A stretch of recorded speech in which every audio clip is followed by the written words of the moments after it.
अक्सर हम सोचते हैं, खासकर लीडरशिप में, कि हमारे सारे फैसले एकदम डेटा और लॉजिक पर टिके होते हैं।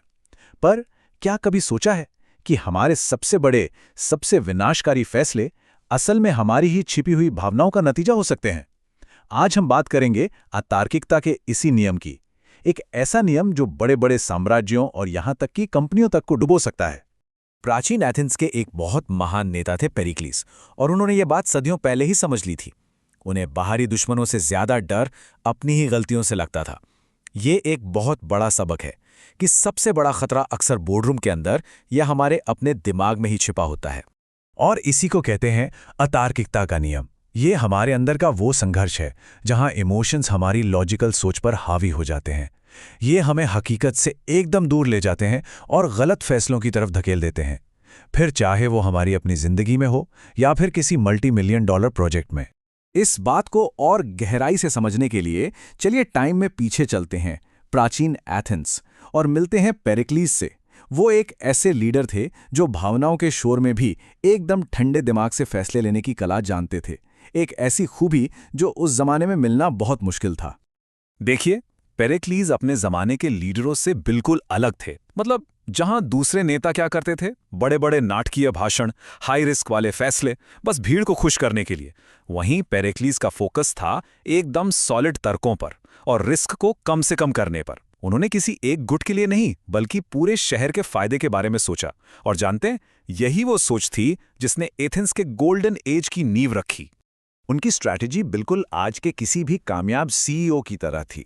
शॉर्ट टर्म मुनाफे या वाहवाही के बजाय उन्होंने लॉन्ग टर्म स्थिरता पर ध्यान दिया, साम्राज्य को मजबूत किया, फालतू के सैन्य अभियानों को रोका और शहर के इंफ्रास्ट्रक्चर में इन्वेस्ट किया।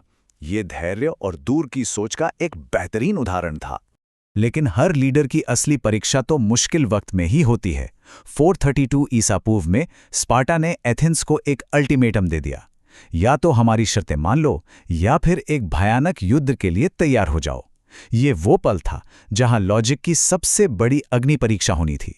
पेरिक्लीस का जवाब किसी ने सोचा भी नहीं था। उन्होंने सीधी लड़ाई लड़ने से साफ मना कर दिया। उनका प्लान सिंपल था, सब लोग शहर की दीवारों के पीछे सुरक्षित रहेंगे, हमारी नौसेना सप्लाई लाती रहेगी और हम इंतजार करेंगे जब तक कि दुश्मन थक कर खुद ही हार ना मान ले। ये भावनाओं का जवाब धैर्य से देना था, एक ऐसी रणनीति जो आज भी संकट के समय में सिखाई जाती है। तो अब चलते हैं कहानी के उस मोड़ पर जब एथेंस ने अपने तर्क के रास्ते को छोड़ दिया और सब कुछ बिखरने लगा। एथेंस के गिरने की वजह कोई लड़ाई नहीं बल्कि एक अप्रत्याशित तबाही थी, एक महामारी। इस प्लेग ने शहर के उस स्तंभ को ही गिरा दिया जो तर्क और संतुलन का प्रतीक था। पेरिक्लीस की मौत सिर्फ एक नेता की मौत नहीं थी, ये एक पूरी सोच की मौत थी। पेरिक्लीस के जाने के बाद एथेंस का पतन बहुत तेजी से हुआ। धैर्य और संयम की बातें खत्म हो गईं। अब नए आक्रामक नेता आए जिन्होंने लोगों के गुस्से को और भड़काया, और फिर शहर ने एक के बाद एक ऐसे विनाशकारी और भावनात्मक फैसले लिए जिन्होंने सब कुछ बर्बाद कर दिया। और अब हम आते हैं उस एक फैसले पर जो भावनाओं में बहकर लिए गए फैसलों का सबसे खतरनाक नतीजा था। ये एक ऐसा जुआ था जो लॉजिक पर नहीं बल्कि सिर्फ अहंकार और लालच पर आधारित था, सिसिलियन अभियान।